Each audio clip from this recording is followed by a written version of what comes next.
السلام علیکم ورحمۃ اللہ وبرکاتہ۔ اپنے یوٹیوب چینل تبلیغ الاسلام کے ساتھ میں ہوں آپ کا میزبان محمد نعیم آفتاب نعیمی۔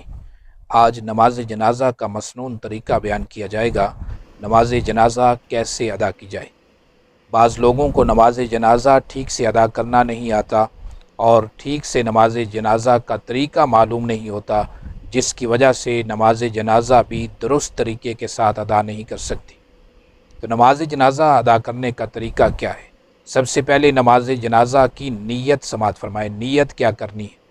نیت کرنی ہے 4 تکبیر نماز جنازہ، فرض کفایہ، ثنا واسطے اللہ تعالیٰ کے، درود واسطے حضرت محمد صلی اللہ علیہ وسلم کے، دعا واسطے اس حاضر میت کے، پیچھے اس امام کے منہ طرف خانہ کعبہ شریف۔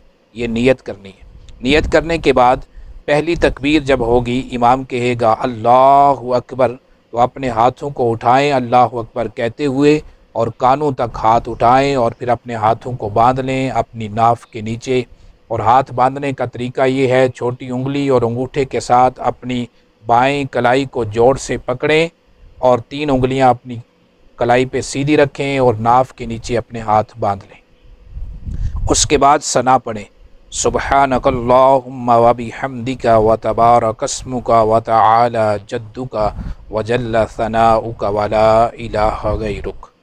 یہ پڑھنے کے بعد امام دوسری تکبیر کہے گا اللہ اکبر۔ دوسری تکبیر بھی امام کے ساتھ تکبیر کہیں لیکن ہاتھ نہ اٹھائیں، اور دوسری تکبیر کے بعد درود پاک پڑھیں۔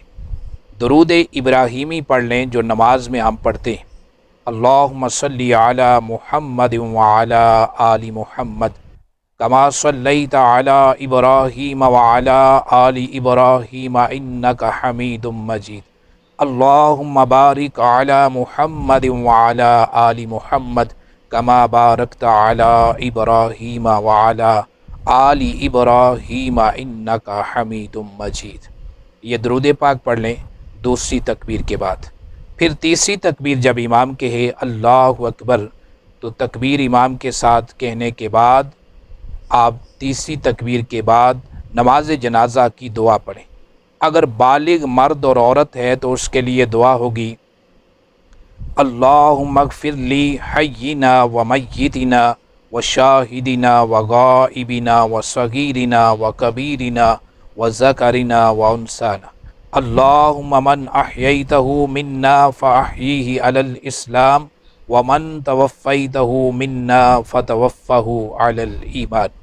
یہ دعا پڑھیں۔ اگر بالغ مرد اور عورت کی نماز جنازہ ہے تو اس میں یہ دعا پڑھی جائے گی، اور یہ دعا پڑھنے کے بعد پھر امام چوتھی تکبیر کہے گا اللہ اکبر، تو چوتھی تکبیر کہنے کے بعد آپ نے سلام پھیرنا ہے امام کے ساتھ۔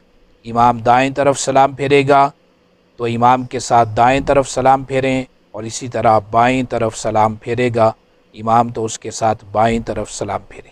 اب سوال یہ ہے کہ نماز جنازہ میں جب سلام پھیرا جاتا ہے تو کیا ہاتھوں کو چھوڑ کر سلام پھیرنا ہے یا سلام پھیر کر ہاتھ چھوڑنے؟ تو اس میں مختلف قول ہیں، 3 قول ملتے ہیں اس میں۔ پہلا قول یہ ہے کہ اپنے دونوں ہاتھوں کو چھوڑ کر پھر دونوں طرف سلام پھیرا جائے۔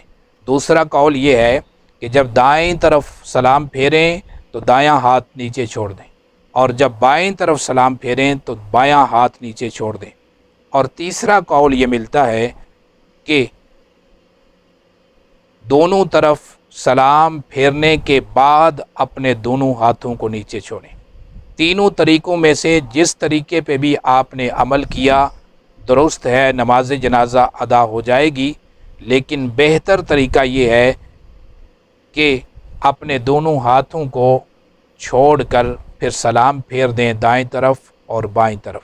لیکن تینوں طریقوں میں سے جس پہ بھی عمل کریں گے نماز ہو جائے گی، اس میں کوئی حرج نہیں ہوگی۔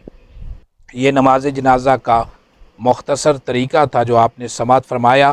اگر کسی نابالغ بچے کی نماز جنازہ ہے تو اس میں جو دعا پڑھی جائے گی وہ یہ دعا جو بالغ مرد اور عورت کے لیے ہم نے پڑھی ہے، اس کی جگہ نابالغ بچے کی دعا پڑھی جائے گی۔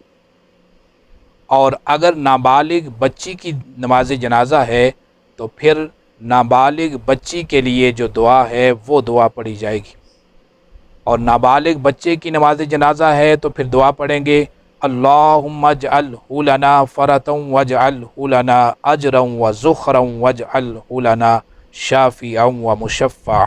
اور اگر بچی کی نماز جنازہ ہے تو پھر یہ دعا پڑھیں گے اللہم اجعلہ لنا فرطا واجعلہ لنا اجرا وذخرا واجعلہ لنا شافعا ومشفعا۔ یہ دعا بچی کی نماز جنازہ میں پڑھی جائے گی۔ تو اگر کسی شخص کو یہ دعائیں نہیں آتی، پہلی بات تو یہ کہ یہ دعائیں یاد کرنی چاہیے، یہ ضروری ہیں، لیکن اگر کسی شخص کو یہ دعائیں نہیں آتی تو پھر کیا کرے گا؟ تو اگر کسی شخص کو نماز جنازہ کی دعا نہیں آتی تو پھر جو آسان دعا وہ پڑھ سکتا ہے وہ پڑھ لے۔ جو دعا ہم نماز میں پڑھتے ہیں ربی جعلنی مقیم الصلاۃ ومن ذریتی، تو یہ دعا ہی پڑھ لے۔ اگر نماز جنازہ کی دعا نہیں آتی تو اس کی جگہ یہ دعا یا کوئی اور مسنون دعا پڑھی جا سکتی ہے، لیکن یہ اس وقت تک ہے جب تک کہ نماز جنازہ کی دعا یاد ہو جاتی، اور پھر ساتھ کوشش کر کے نماز جنازہ کی دعائیں یاد کر لینی چاہیے تاکہ نماز جنازہ میں وہی دعائیں پڑھی جائیں جن کا حکم دیا گیا ہے۔